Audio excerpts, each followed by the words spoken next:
আমি আপনাদের এলাকার সন্তান, আপনারা ভালোভাবে এই জানেন আমি কিরকম। আমার সম্বন্ধে আপনাদের নতুন করে কিছু বলার নেই, তবে এইটুকু বলবো, আমি আপনাদের কিছু কষ্টের কথা আমি আমার এই সংক্ষিপ্ত বক্তব্যের মাঝে ভাইকে অবহিত করে যাই। ভাই ভালোভাবে জানে সব সময় আপনাদের এই দুঃখ দুর্দশার বিষয়ে ভাই কথা বলে। আমরা ইসরায়েলবাসী অবহেলিত, এখানে আমরা জলবদ্ধতায় সবসময় ডুবে থাকি, এটা আপনাদের প্রাণের চাওয়া। এর আগেও আমরা আমাদের সাংসদকে বলেছি, আমাদের সাংসদ বলেছে পুনরায় উনি নির্বাচিত হলে অবশ্যই এই এলাকার এই সমস্যাগুলো দূর করবে। এখানে স্কুলের শিক্ষকরাও আছেন, আপনাদের যদি কোনো কিছু থাকে আপনারা আমাদের প্রিয় নেতা, আমাদের প্রিয় অভিভাবক আলহাজ মোহাম্মদ গিয়াসউদ্দিন সাহেবের কাছে আপনাদের সমস্যাগুলো তুলে ধরবেন।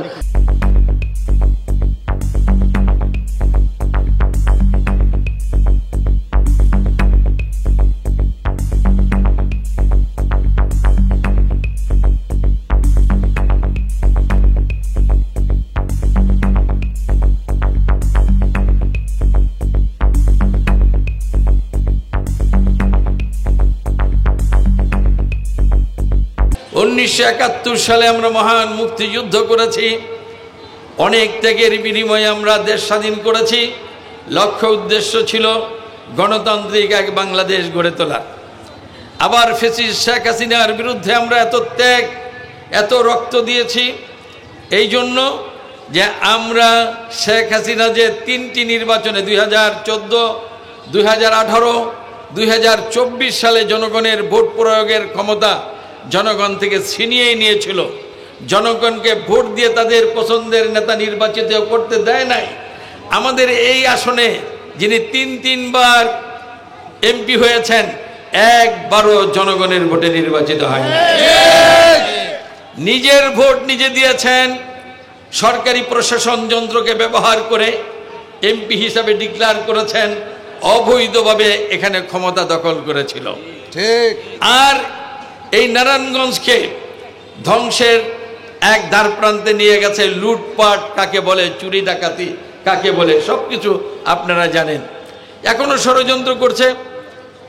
আমাদের নেতা বলেছেন গণতন্ত্রের জন্য এত ত্যাগ এত রক্ত দেওয়া হয়েছে, এই অন্তর্বর্তীকালীন সরকারকেও বিভিন্নভাবে প্রভাবিত করার চেষ্টা করছে যাতে সহসা নির্বাচন না দেওয়া হয়, জনগণের অধিকার যাতে জনগণ ফিরে না পায়। এই অবস্থায় তার নির্দেশনা আপনারা রাজপথ ছাড়বেন না, জনগণ থেকেও বিচ্ছিন্ন থাকবেন না, জনগণকে নিয়ে এই ষড়যন্ত্র মোকাবেলা করতে হবে। যে গণতন্ত্র শেখ হাসিনা ধ্বংস করে দিয়ে গেছে সেই গণতন্ত্র পুনঃপ্রতিষ্ঠিত করতে হবে। জনগণ যে ভোট দিতে পারে নাই গত তিনটি নির্বাচনে, এখন জনগণ প্রস্তুত ফ্যাসিস্ট হাসিনার অবর্তমানে তাদের ভোট প্রয়োগ করে তারা তাদের পছন্দের মানুষকে নির্বাচিত করতে চান। এই জন্য আমাদের নেতা নির্দেশ দিয়েছেন আপনাদেরকে আন্দোলন সংগ্রামে থাকতে হবে যতক্ষণ পর্যন্ত না সুষ্ঠু অবাধ একটি নিরপেক্ষ নির্বাচন হয়, জনগণ তার ভোটের অধিকার প্রয়োগ করতে পারে। সেই কারণে আমরা এখন আন্দোলনে আছি। আমরা সকল ষড়যন্ত্রকারীদের ষড়যন্ত্র মোকাবেলার জন্য কাজ করে যাচ্ছি। এই ক্ষেত্রে বিএনপি আপনাদের সাহায্য চায়। বিএনপি আপনাদের সবচেয়ে বড় সমর্থিত একটি গণতান্ত্রিক রাজনৈতিক দল। শহীদ প্রেসিডেন্ট জিয়াউর রহমান বিএনপি সৃষ্টি করে এদেশের গ্রামে গঞ্জে পথে ঘাটে ঘুরে ঘুরে এদেশের মানুষের কল্যাণে কাজ করে এই বিএনপিকে সুসংগঠিত করেছে। এবং তারও বর্তমানে আমাদের প্রিয় নেত্রী দেশনেত্রী বেগম খালেদা জিয়া বিএনপিকে নেতৃত্ব দিয়েছে।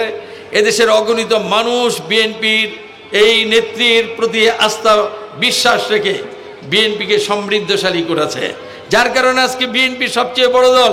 আর বিএনপি হচ্ছে এদেশের বৃহত্তম জনগোষ্ঠীর দল, আপনাদের দল।